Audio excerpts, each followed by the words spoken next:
Bienvenidos a ¿De qué se habla? Hoy conversamos sobre la pobreza, un mal endémico contra el cual el Estado colombiano ha luchado durante décadas y aunque las cifras en estos últimos 8 años han descendido, todavía 8.400.000 colombianos sobreviven debajo de la línea de pobreza extrema. Para sociólogos y politólogos, cuando un Estado no logra sacar a la población de la pobreza extrema, este es inoperante e incompetente para solucionar las necesidades básicas de sus ciudadanos. Pues nuestros compañeros de RTVC Noticias viajaron a los territorios más alejados de Colombia, a la zona rural, donde las cifras de pobreza extrema son alarmantes. En RTVC asumimos la tarea de profundizar en los temas que más afectan a los colombianos y que serán clave en la agenda del nuevo gobierno y, sin duda, la erradicación de pobreza debe ser el objetivo principal del gabinete ministerial del nuevo gobierno.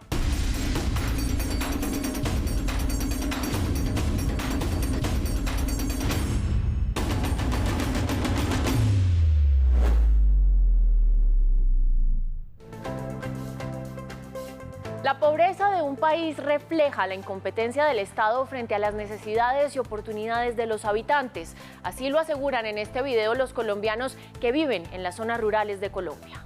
Frente al tema de la pobreza, son ciudadanos y en el fondo no lo son porque no tienen la posibilidad del acceso mínimo a bienes básicos fundamentales. El campesino necesita sacar sus productos y ahorita con esta inflación de los costos que tenemos, o sea, nos vemos inalcanzables. Seguimos y entre más días no hay pobreza sino miseria. Y no pasa nada y acá ya no reclamamos, no hacemos nada pues.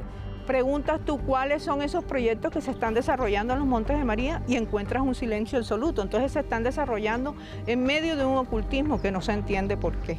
La corrupción que es la asesina de las esperanzas de los pueblos, así lo he llamado yo. Un círculo vicioso de olvido, de pobreza, que repercuten en conflictos, muchas desigualdades. Entonces, por ejemplo, la pobreza con los pueblos étnicos.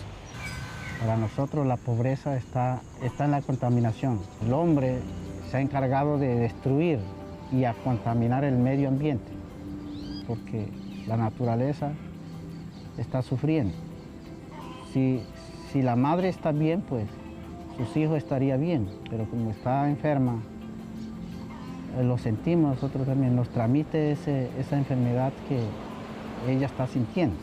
Pues bien, para hablar de este tema nos acompañan dos invitados expertos para aclarar todas las dudas sobre lo que está pasando en la pobreza, con la pobreza en nuestras regiones. Y empiezo saludando al señor Guillermo Sinisterra, él es economista, profesor de la Universidad Javeriana, magíster y doctor en economía. Bienvenido y gracias por estar con nosotros en esta noche. Muchas gracias por la invitación.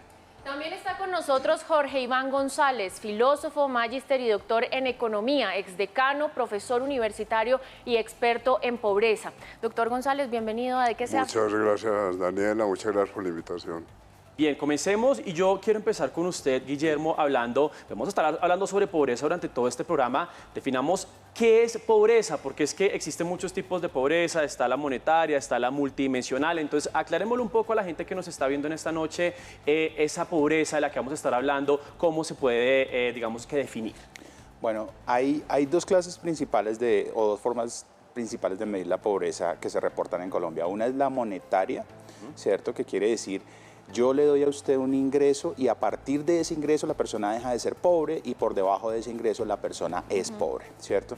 Ese ingreso, la línea de pobreza monetaria para Colombia está en 378.000 pesos en este momento, si mal no estoy, per cápita. Y la otra forma de medición de la pobreza es la multidimensional. Esa tiene 5 categorías, 5 dimensiones distintas y dentro de cada una de esas dimensiones hay variables. Entonces, digamos, tiene muchísima más información, no tiene información de ingresos, ¿cierto? Pero tiene información de, digamos, de calidad de vida, de calidad del hogar, tiene una variedad de información del mercado laboral. Entonces esas son las dos formas de medirlo. La multidimensional, digamos, es más amplia, es más completa. La monetaria, pues es un poco más escandalosa, digamos, y es un poco más para titulares, ¿no? Sí, doctor González, escuchábamos ahora en este video decir a algunos ciudadanos o a algunos colombianos que no viven en pobreza, sino en miseria. ¿Cuál vendría siendo entonces ahí la diferencia entre pobreza y miseria? La diferencia, retomando lo que dice Guillermo, La pobreza se puede mirar también como las personas que no alcanzan a comprar una canasta de alimentos y entonces a veces lo llamamos pobreza extrema, a veces se llama miseria. Es decir, es la mitad un poco de lo que decía Guillermo, son 150.000 pesos mes persona. Entonces las personas que no tienen 150.000 pesos mes, esas personas se consideran o en pobreza extrema o en miseria.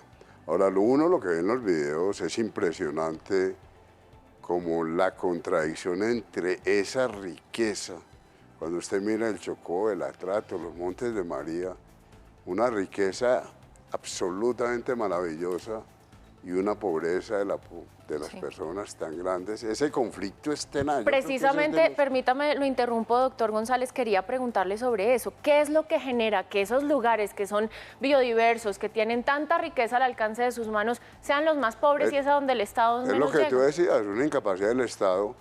Es decir, cuando usted mira el Atrato, el Chocó, los Montes de María, uno dice, esta riqueza enorme, ¿por qué no llega a los pobladores? ¿Por qué no llega a las personas? Yo creo que es una responsabilidad que todos tenemos, es una responsabilidad que empieza por planeación nacional y por el diseño de políticas públicas, pero es absolutamente absurdo que zonas tan ricas tengan población tan pobre. Entonces yo creo que el llamado a este video es a que hagamos la reflexión entre todos. ¿Por qué tienen que recurrir al narcotráfico? ¿Por qué tienen que recurrir a la minería ilegal? ¿Por qué tienen que recurrir a la deforestación? Si tendríamos las posibilidades en el país de que todas esas personas tuvieran mejores condiciones de vida. Hay una frase que se repite y se repite, ustedes, yo creo que muchos de nosotros la hemos escuchado en distintas esferas sociales y es, el pobre es pobre porque quiere. ¿Ustedes qué opinan de esa frase? ¿Qué podríamos deducir de ello? No, yo creo que es una desinformación terrible, yo creo que es una visión facilista de la pobreza. ¿Puedo contar una anécdota pequeña? Yo comencé a trabajar con la Secretaría de Integración Social hace 2 años y ahí tuve un jefe que ha trabajado 25 años en el Estado en pobreza, combatiendo la pobreza. Y yo llegué y le dije, jefe, pues simplemente subamos un poquito la línea del subsidio que estamos dando y sacamos un montón de gente de la pobreza. Y él me dijo, no, no se puede hacer así, no se puede hacer así. Y yo le dije, pero esta gente ya tiene lo suficiente para comer, ya podemos, por lo menos pueden comenzar a buscar trabajo y podemos, digamos, evolucionar. Además, llegaba y me decía, no, mire, cuando usted le da 160.000 pesos, que era el subsidio en esa época, a una familia, no todos van a comer bien, no van a tener la energía suficiente para pararse a buscar un trabajo, mucho menos van a tener para coger un bus o para estudiar o para... Justamente el Estado ha sido muy eficiente, sobre todo en las ciudades, en satisfacer esas necesidades básicas en los colegios. Entonces, venga para acá, estudie y yo le doy una ingesta calórica que le sirva para estudiar y yo le doy ruta y yo le doy una cantidad. Pero eso es una excepción. En la Colombia profunda, de la que vamos a hablar después, esas oportunidades no existen. Entonces, decir que los pobres son pobres porque quieren es absolutamente ridículo. No tienen oportunidades, no tienen infraestructura, no tienen educación, no tienen presencia del Estado. Entonces, eso es lo que tenemos que ver y eso es en lo que el Estado... yo escuchaba a alguien diciendo que en este país el territorio es muchísimo más grande que el Estado y eso es verdad.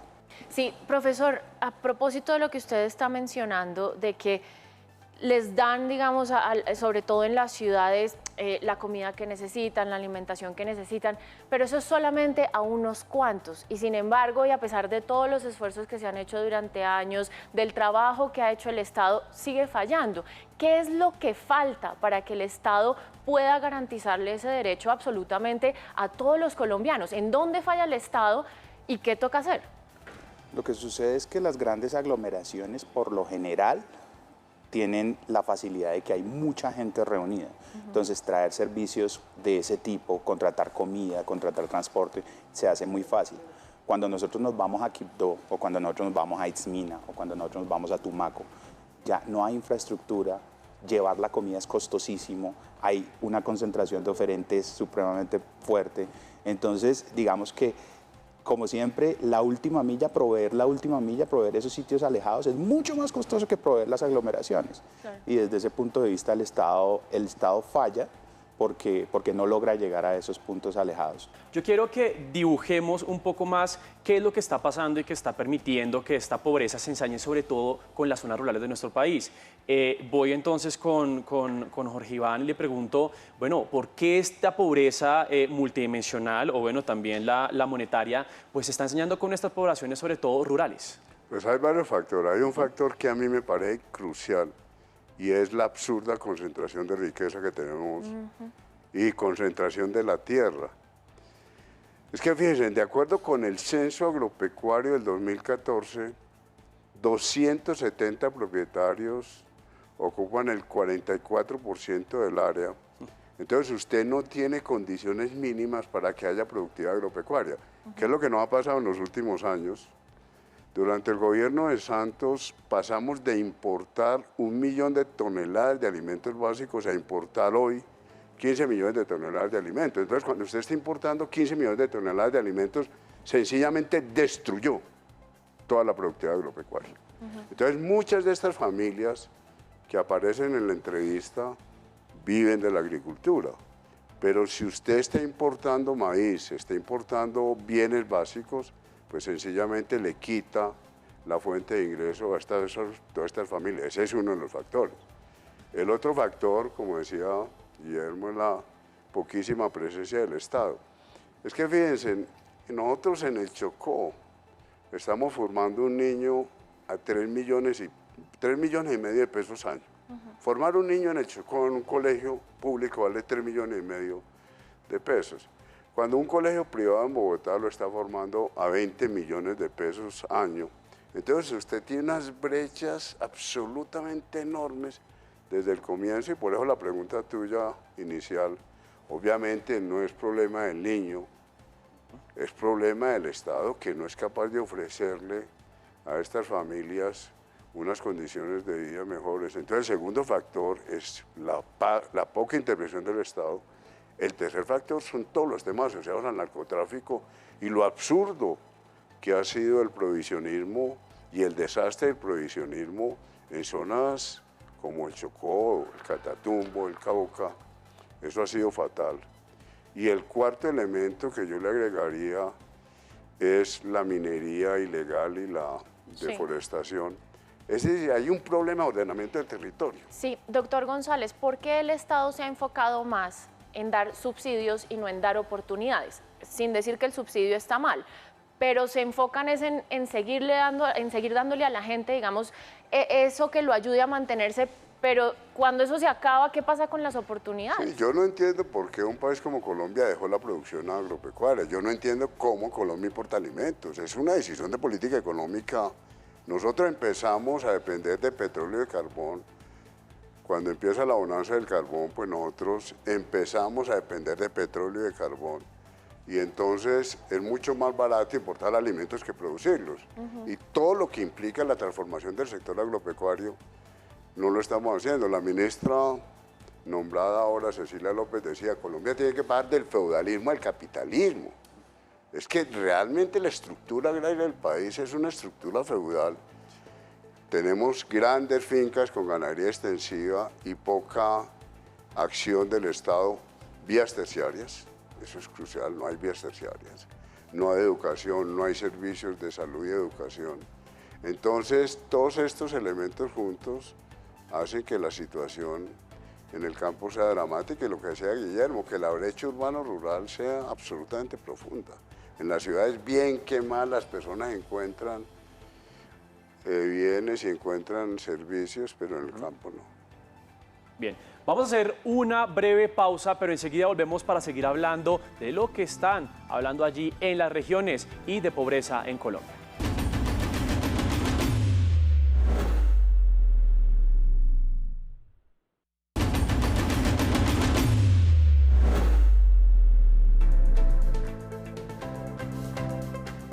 Regresamos a De qué se habla y hoy conversamos sobre la pobreza en las regiones de nuestro país y precisamente cuáles son las razones, las causas y también vamos a hablar en un momento de cuáles son las posibles soluciones. Por ahora escuchemos las voces de esos colombianos más afectados por la pobreza. Aquí estamos sumidos en la pobreza porque nos falta sentido de pertenencia. Claro que hay índices de pobreza que asustan. Y hay veces que uno también como seres humanos somos como desatentos con eso, ¿cierto? Porque realmente como no nos toca, entonces no lo sentimos como es, pero acá sí se siente la pobreza, claro. De estas embarcaciones que ustedes miran, de estas redes, son hechos con las uñas. Y qué bueno sería que el gobierno, a través de la Secretaría o del Ministerio de Agricultura, viniera aquí a este barrio para que conociera la necesidad insatisfecha que tiene cada una de estas familias. Si hubieran las condiciones sofisticadas que necesitamos todos los del Pacífico, Colombia sería diferente. No había conflicto, no había droga, no había coca, no había absolutamente nada. Somos ricos en el Pacífico, pero somos lo más pobre y desgraciado del mundo. Debemos ser conscientes de que esto es una problemática no solo de los funcionarios públicos, sino que nos concierne a cada uno de los ciudadanos de manera independiente. Yo diría que todo no está perdido, que todo no es malo. Hay futuro y hay oportunidades. Que los compromisos sean reales. No tenemos que transformar, de que cambiar la metodología y la mentalidad desde el niño hasta el joven y el adulto para la transformación de nuestros recursos aquí.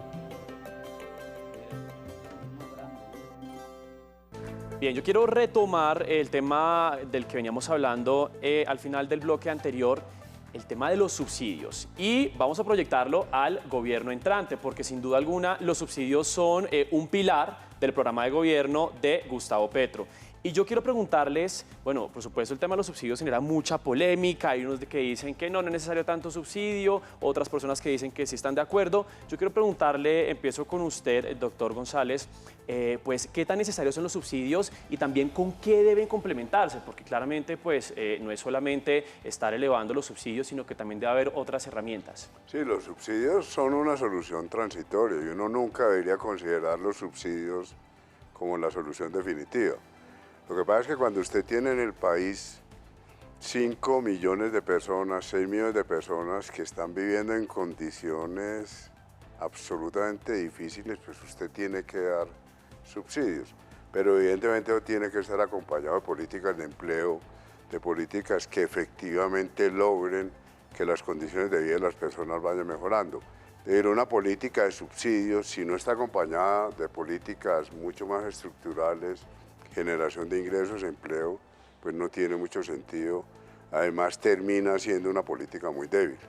Entonces hay que combinar las dos, pero obviamente cuando usted está en el límite del hambre necesita subsidio y necesita ayuda del Estado. Y una pregunta ligada también a eso, esta vez para Guillermo.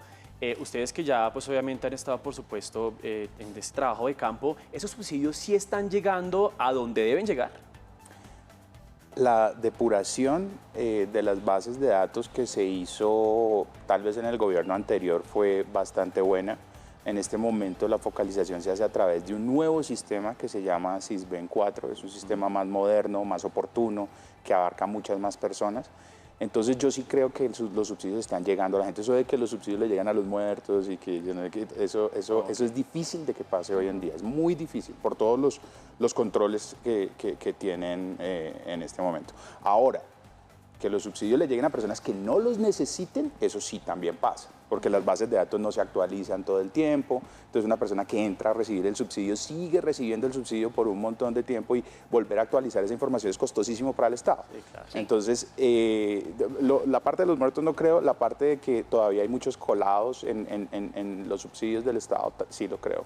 Profesor, mire, para poder entregar esos subsidios vienen estas propuestas que causan temor en la clase media colombiana y son las reformas tributarias, que si bien son necesarias, al final siempre terminan afectando el bolsillo de la clase media, aunque las propuestas tienden a ir hacia ese 1% más rico. Sin embargo, ese 1% tiende a tener ciertas herramientas para poder evadir impuestos. ¿Cómo entonces garantizar que efectivamente esa reforma sí funcione y que la clase media no se siga desangrando cada vez más y poder atacar de raíz esa problemática? Porque no es de un gobierno, es de varios gobiernos que proponen quitarle, o no quitarle, sino hacer que esas personas cumplan con sus obligaciones y es pagar los impuestos. Claro, lo que sucede es que los gobiernos se han focalizado, digámoslo así, en los empleados. Básicamente a ellos es fácil cobrarles porque hay una nómina y uno le pone los impuestos y se las arregla con las empresas y eso se cobra muy fácilmente. Los anuncios de este gobierno van enfocados a personas que no son empleados, sino que son los dueños del capital. Y esas personas sí que están protegidas para pagar impuestos. Esas personas no evaden un centavo, esas personas eluden. Entonces ellos, todo lo que ellos hacen es legal, ¿cierto? Entonces ahí es donde está el reto del gobierno, cambiar las reglas para que esas personas, para que no siga pasando que una persona, por ejemplo, como el hijo de Julio Mario Santo Domingo, pague menos impuestos en términos porcentuales que su secretaria o que su chofer. Eso no puede seguir pasando. Sí. Pero llegar a ellos y cambiar la ley para que ellos efectivamente paguen va a ser un reto bastante interesante de ver. Claro, porque si bien es cierto que todos tenemos que cumplir con las obligaciones, pues ahí entonces, de acuerdo a lo que usted nos está diciendo, es distribuir mejor esas obligaciones y que realmente sea justo el aporte que hace cada quien correspondiente a los ingresos que tiene. Otra de las propuestas que tiene este nuevo gobierno, los escuchaba ahora fuera del aire hablar de la parte agraria, que es fundamental para poder disminuir la pobreza en Colombia. Una de las propuestas es la democratización de las tierras. ¿Usted cómo ve esa propuesta y realmente qué tan útil es entregarle a una persona una tierra? Porque después, ¿cómo la va a mantener? Es decir, es que yo le puedo a usted entregar la tierra, pero ¿cómo genero los ingresos para poder mantenerla a largo plazo? Eso es lo grave, eso tiene que ser un paquete. Uno, como hablaba el profesor Jorge Iván sobre los subsidios, lo de las tierras es exactamente igual.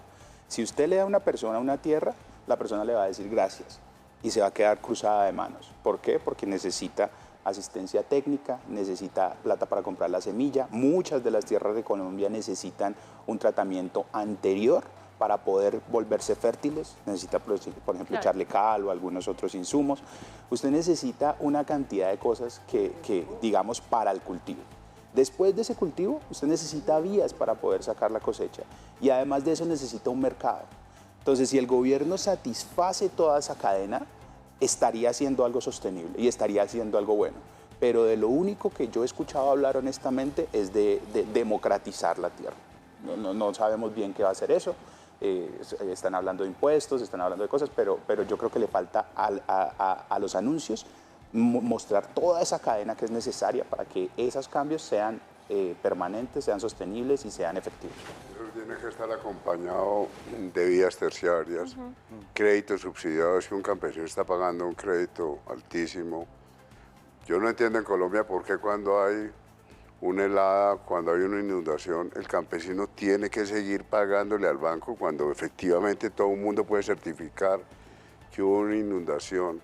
El tema de asesoría técnica, el tema de guardar la comida durante los ciclos. ¿Se acuerdan? El año pasado los paperos regalando la papa y después hubo una escasez de papa enorme. Entonces comentábamos ahora también con Guillermo volver a recuperar mecanismos que teníamos antes muy potentes como era el IDEMA. En la entrevista que le hicieron también a Cecilia López, ella decía, yo acabé el IDEMA porque era muy corrupto. Ahora el mecanismo es un mecanismo que usted necesita en el momento en que haya abundancia de papa, usted guarda la papa para los momentos en que no haya producción de papa. Entonces, como dice Guillermo, hay que combinar todo eso y el tema tributario que usted mencionaba. Sí. La tributación agraria es muy bajita, la tributación de las grandes fincas es absolutamente ridícula. Entonces, uno de los puntos que ha insistido este nuevo gobierno es que se tiene que mejorar la producción y también se tiene que mejorar la tributación en el agro. Es que cualquier finca, si ustedes van a Mesa de Yeguas, a Apulo, que estamos cerca de Bogotá, fincas en Apulo de 2.000 millones de pesos están pagando unos prediales absolutamente ridículos de 2, 3 millones de pesos al año. Entonces, obviamente, pueblos pequeños como Apulo no tienen recursos para la educación porque los prediales que están pagando fincas muy buenas, fincas muy costosas, son absolutamente bajos. Yo creo que ahí hay un margen de tributación muy importante y eso no necesita reforma tributaria y usted puede hacerlo en función de la finca. Si la finca vale 2.000 millones de pesos, usted paga más. Si la finca vale 100 millones de pesos, pues paga muy poquito. Sí. Pero yo creo que hay que avanzar mucho. Bien, y usted tocaba un tema que siempre viene repitiéndose en todas estas charlas que hemos tenido sobre lo que viene pasando en las regiones, y es la corrupción. ¿Qué tan íntimamente ligada en nuestro país está la corrupción con esa pobreza y teniendo en cuenta lo que pues, ustedes estaban mencionando? Empezamos con Guillermo. Yo creo que la corrupción le roba muchos recursos a este país para que sea lo grande que debería ser, digámoslo así. Muchas personas, por ejemplo, la alianza que se hizo en torno al nuevo gobierno, yo tengo una hipótesis, es que se va a romper tan pronto se firme el plan plurianual de inversiones. Entonces, el plan plurianual de inversiones, ¿qué es? Es lo que me dice cuánto me voy a gastar en cada área del país durante los 4 años. Ahí, para sacar el plan de desarrollo y para el plan plurianual de inversiones, todos quieren ser partido de gobierno. Apenas eso se acabe, comienzan a verle lo feo al gobierno, inmediatamente. Y eso es parte de la corrupción. Si yo ya puedo direccionar unos recursos a mi departamento, en mi departamento yo ya sé quiénes son los contratistas, yo ya sé quién se lo va a ganar, yo ya sé cómo lo asigno, porque yo tengo a los alcaldes, yo tengo Entonces, esa corrupción que es unas élites apropiándose de todo es muy difícil de romper. Honestamente, yo creo que estamos avanzando. Honestamente, yo creo que veo al país un poco más cambiante en ese sentido, tanto en líderes regionales como en el Senado, como en líderes nacionales, digamos. Sí. Y creo que este gobierno va a profundizar eso. Honestamente, tengo esa hipótesis. Vamos a ver. Esperemos que sí, porque es una lucha de muchos años. Doctor González, ¿su opinión al respecto? Sí, yo creo que hay que avanzar y mejorar la tributación implica que haya una cultura tributaria, que la gente pague impuestos porque siente que se utilizan bien. Recuerden lo que pasaba con Antanas. Antanas en algún momento, junto con el predial, dijo: si usted quiere contribuir más, pues contribuya de manera voluntaria. Efectivamente, un buen recaudo de recursos adicionales, sencillamente porque la gente dijo: yo estoy de acuerdo con pagar más, sí, porque veo que esto se está manejando bien. Ahora, ese es un dolor de cabeza de muchísimos países del mundo. Piensen ustedes en la corrupción de Italia, en la corrupción de Brasil, la corrupción española con la Cristina Infanta, la corrupción que hay la corrupción que hubo en Bélgica con los aviones Augusta, la corrupción, es decir, esa es una lucha permanente de muchísimos países. Una lucha constante países, que van a seguir teniendo pero evidentemente lo que dice Guillermo, en la medida en que vamos disminuyendo la corrupción, claro, pensemos cómo vamos a nombrar el Contralor, cómo nombramos al fiscal. Una pregunta de sí o no para los dos. ¿Ustedes creen que en Colombia vamos a poder vivir libres de pobreza en algún momento? Yo creo que sí. Yo creo que no. ¿Usted cree que no? Ahí está. Es difícil porque a uno le gusta mucho soñar, pero la realidad es que, como lo hemos conversado hoy a lo largo del programa, son muchos los retos y muchas las acciones que se necesitan en diferentes ángulos para lograr que deje de existir la pobreza en nuestro país. Erradicar la pobreza extrema, además, no es una ganancia solo para los que la padecen, es una ganancia para toda la nación, y se hace indispensable actuar con urgencia para erradicarla y permitir que los niños, los jóvenes y los adultos tengan un mejor presente y también la posibilidad de soñar con un futuro. Agradecer a la presencia de nuestros invitados Guillermo Sinisterra y Jorge Iván González en esta noche. Gracias por acompañarnos. Muchas gracias por la invitación. A ustedes, a los televidentes. Y a ustedes muchísimas gracias también. Adelante. Y informar una cosa, Daniela, en el próximo capítulo vamos a estar haciendo el retrato completo de la nación y de los retos que deberán asumir los nuevos miembros del gobierno entrante. Y recuerden, en Colombia y en RTBC se habla de las regiones. Yo diría que todo no está perdido, que todo no es malo. Hay futuro y hay oportunidades. Los jóvenes tenemos que estar en los lugares de origen. Económicamente no tenemos un peso en el bolsillo, pero tenemos esto. Ver una tierra próspera, una tierra donde los jóvenes tengan derecho a soñar, pero también a haber realizado sus sueños. Una tierra donde los niños crezcan y puedan correr con libertad sin miedo a ser alcanzados por una bala.